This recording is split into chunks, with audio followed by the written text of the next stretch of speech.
I love this time of year. We are coming up on Thanksgiving. It's happening next week, and today get to go to a Friendsgiving, which is, we have this group of friends, the Haack family, that puts it on for all of our friends, and it's an incredible array of friends that know how to cook.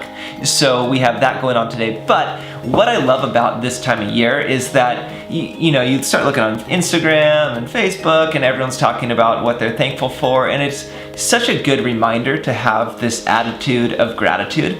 And something that made me really think back was, I had a couple of years ago, I had an employee that worked for me for probably 5-6 years, and I was having probably one of the best years I'd ever had.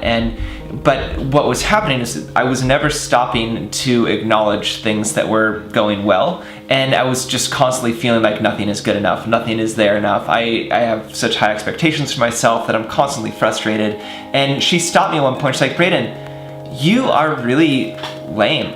And I was like, "What?" And she's like, "Yeah, like, how do you think the way that you talk makes me feel?"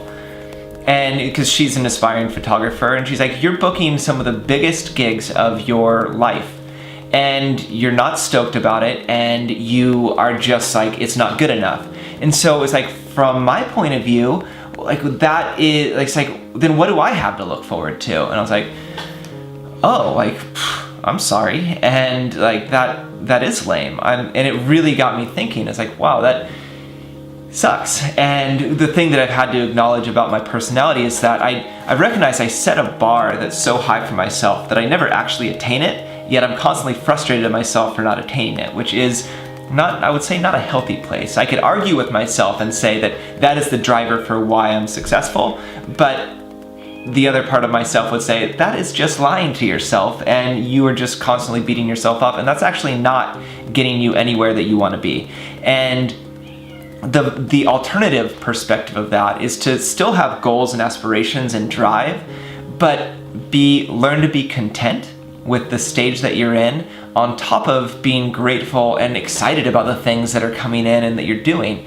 And so it's started to become this little thing of learning how to celebrate little successes and just like little things that are happening, and having to force myself to like throw a mini party, or at least just acknowledge it, or I booked a gig in Saudi Arabia the other day, and like I had to literally stop myself and be like, whoa, that is incredibly flattering that someone is choosing out of all the photographers in the world to fly me across the world to shoot their pictures. That's crazy. And that's amazing. And so like little things, I mean, that's a big thing, but just learning to stop and be stoked is unfortunately something I've had to learn and force myself to do. But man, what a difference, because the alternative is you're living in this mindset of scarcity. And if you're in a mindset of scarcity, it's like a scarcity and I don't have enough and I'm not good enough, versus like there's plenty of work to go around.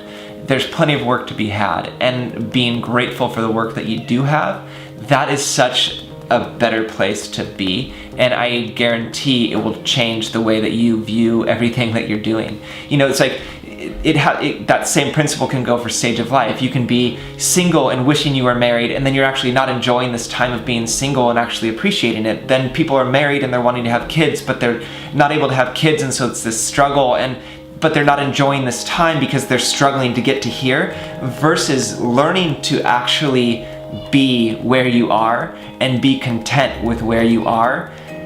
That is powerful, and that is amazing. And I am not good at that, but I'm learning how to do that.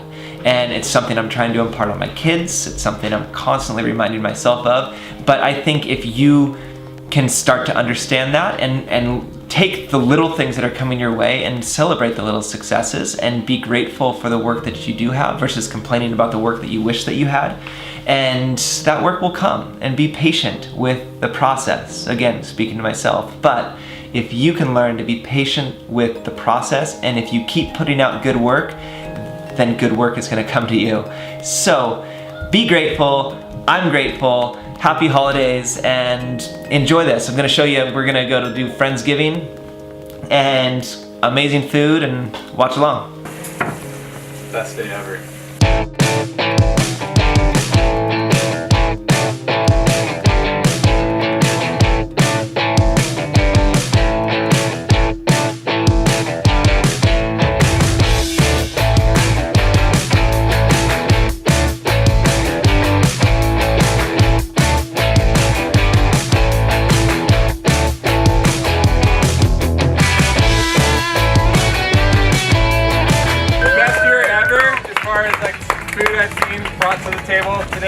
last year. It's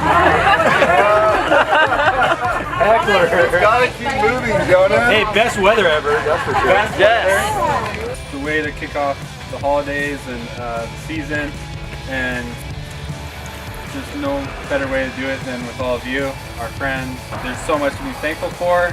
All of our kids, the thousands of kids that would be here today but aren't right now.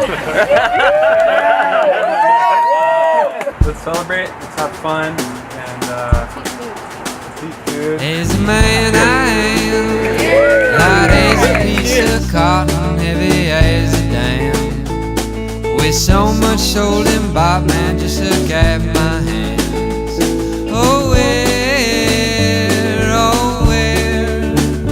is my home? Oh where is my home?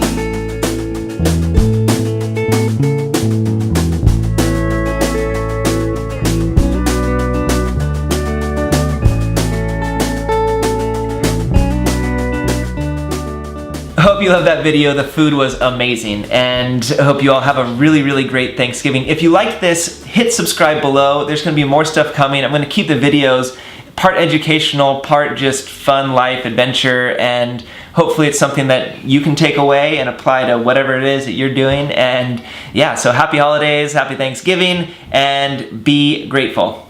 Adios. I need to do the word the whole time. The whole time. You need to go poop? Okay. Word the whole time. All right. Thank you for holding it.